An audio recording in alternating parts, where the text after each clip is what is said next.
What's up, people? Welcome back to another discussion. Today, we are talking about the new Netflix Avatar Season 1 that just dropped last month on Netflix, of course. And I know I'm a little late, but I just couldn't get it out of my head. I wasn't planning on making a video at all. This is actually why I made this channel, because it frustrated me and it was just stuck like a little itch that I couldn't scratch. And today I'm explaining why it failed to adapt the original series, the original classic. Honestly, it was stupid to begin with, but we're here, it's made, so let's critique it. And also, this is a great example on why animation as a medium is better, point blank period, in both TV and movies than live action. But without any further ado, let's get right into it. Let's start with the most obvious, which is the visuals.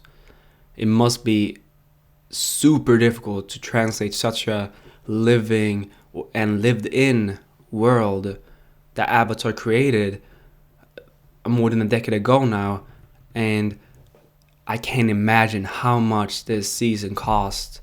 Just one season of 8 episodes cost Netflix. I heard that it was the most expensive show they ever made, or they have ever made, and I'm not sure if that's true. Don't fact check me on that one, but it's up there at least.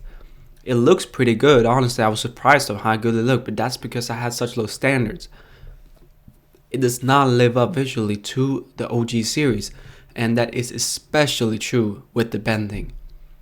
The feeling just isn't there. The oomph, the power, the colors needs to be muted to match the live action setting, which just does not pop on screen as much as the OG series did. That animation, that 2D animation just pops on screen. It just, the colors, the brightness, the saturation, it just leagues above the live action.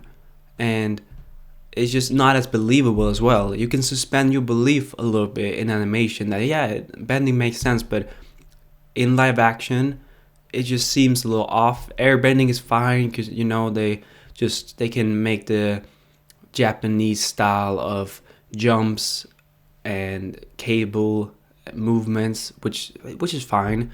But especially the earth and water bending just does not stack up. It looks a little off, but don't get me wrong, it looks a lot better than I thought. It looks a lot better than the movie that shall not be named. But with live action, there is a budget, and you have to sacrifice some elements of especially bending in fights, and we saw that a lot with more hand to hand, and they kind of wasn't able to be as creative as the OG show with the bending because they couldn't animate. No, of course they couldn't animate. They couldn't CGI such creative with the budget they had. They couldn't CGI like in the movie, totally CGI everything. That was not possible. So we see a lot of punches, a lot of kicks, especially with Zuko. He spams that rotator kick move like a million times. We don't see any creativity at all in the bending, which is a shame, honestly. Another problem I have with the visuals is the costumes.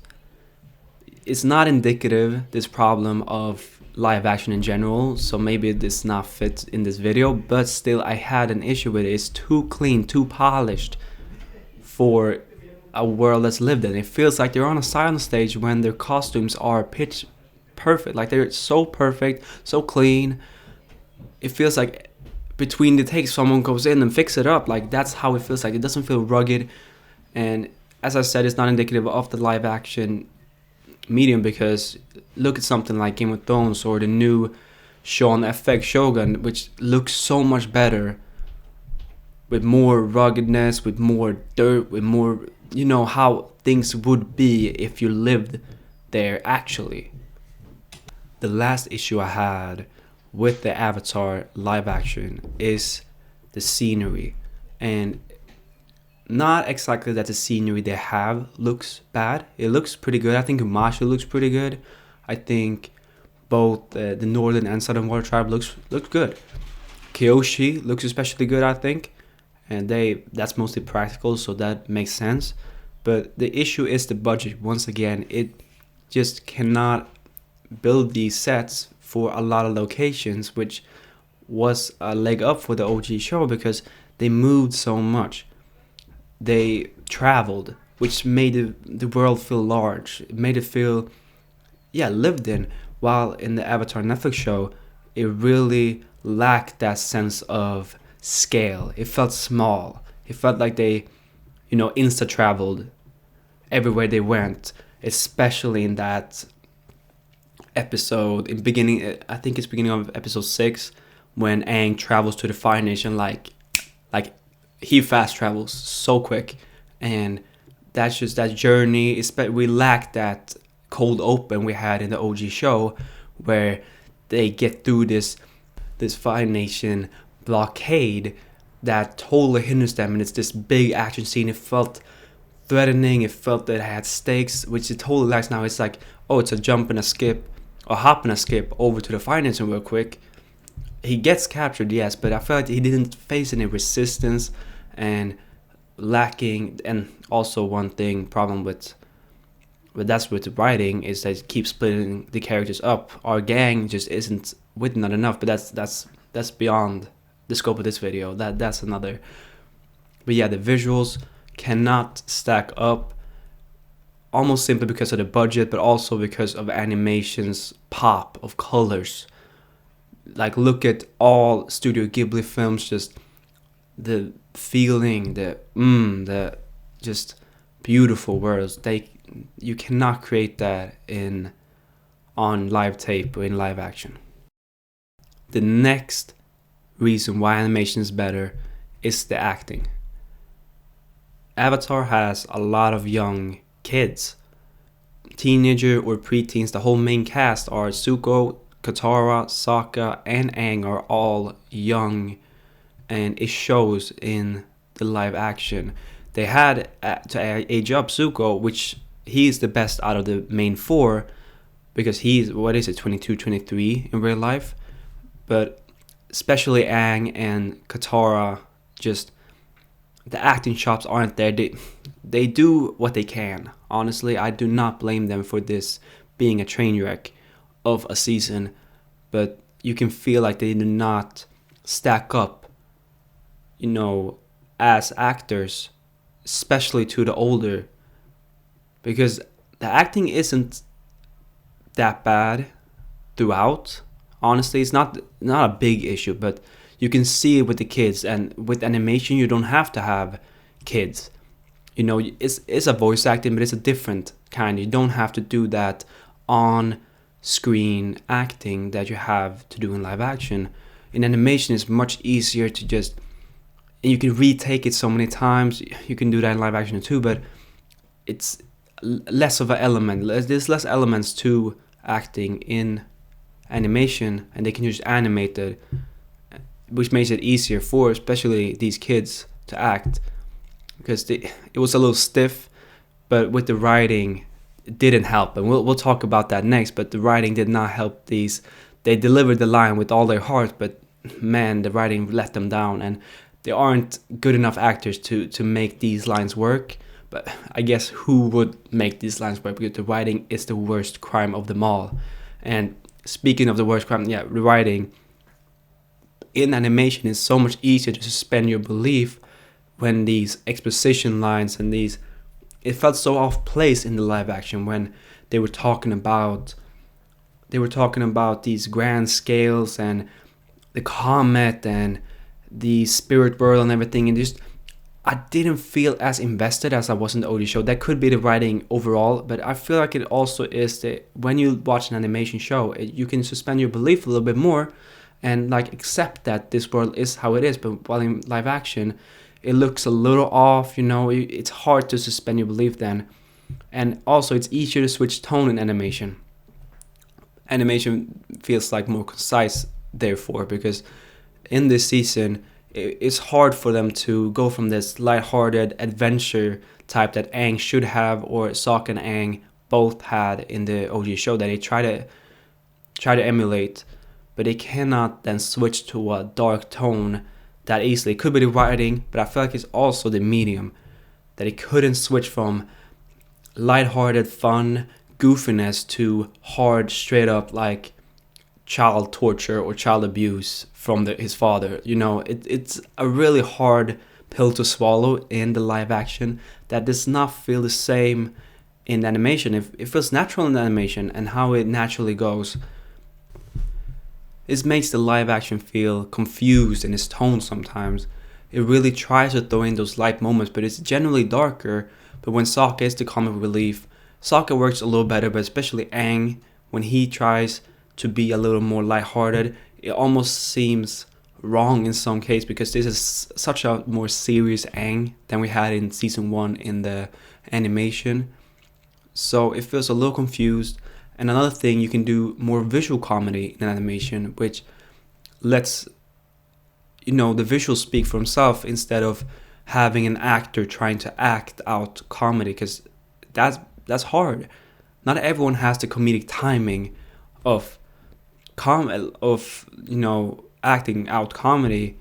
Even if the line is funny, mostly it's delivery, it's cadence, it's timing, which, as I talked about before, these kids maybe not their first acting gig, but one of their first. They're still young, so they don't have the acting chops to do that. And a lot of actors don't have the acting chops even when they're grown. Like, that's something almost you're born with, that comedic timing. You all had that one kid in class that was so funny, and you said the same line and it would not hit the same because of the delivery, the cadence, the timing just isn't on point. And some people just are born with it, and I feel like this was not it when it comes to tone, and they could not switch between the seriousness and the comedic. I felt that he should have gone all in on the seriousness. I know that's kind of cliche at this point, doing a more serious adaptation, but I feel like it could have worked if you leaned in more to especially the dark sides of the Fire Nation, which they did to some extent. So I felt that they should have gone all the way. They should have committed more. But this is not the biggest critique. The writing is mostly at fault, and writing good TV could be done in animation or live action. But don't get me wrong, live action does have its positives, especially with serious movies and tones. It could really, get that gritty reality in there, because it depicts reality, then we can more relate to that. And also acting, ironically, since I complained about it before, but adult acting really shined sometimes in even the Netflix Avatar show. We had a few scenes that were beautifully acted, and I really liked Iroh and Chow in this season, especially Chow, because he is so, slithering. He's a little snake, he stabs you in the back, he schemes, he's amazing, and the actor really puts that character in it, because Zhao was more flat in the animation. I can say that Zhao was better in the live action, and Iroh is also good. I don't think he reaches the peaks of Iroh in the show, not yet at least. We still have 2 seasons to go, so we'll wait and see, of course. But Iroh was still good, and he had that one scene when he was captured by the Earthbenders against that commander. They talked about the siege of Ba Sing Se, and that was a great scene. I felt that whole heart, and that it's a benefit for live action, because you can have those scenes where just actors act, and it's beautiful when you see it. But with the kids, it's much more difficult to have them, act out good scenes. But it's more certain shows that it fits more to. Live action fits more with those serious tones, with those maybe I like different genres. Fantasy in general goes better in animation, in my opinion.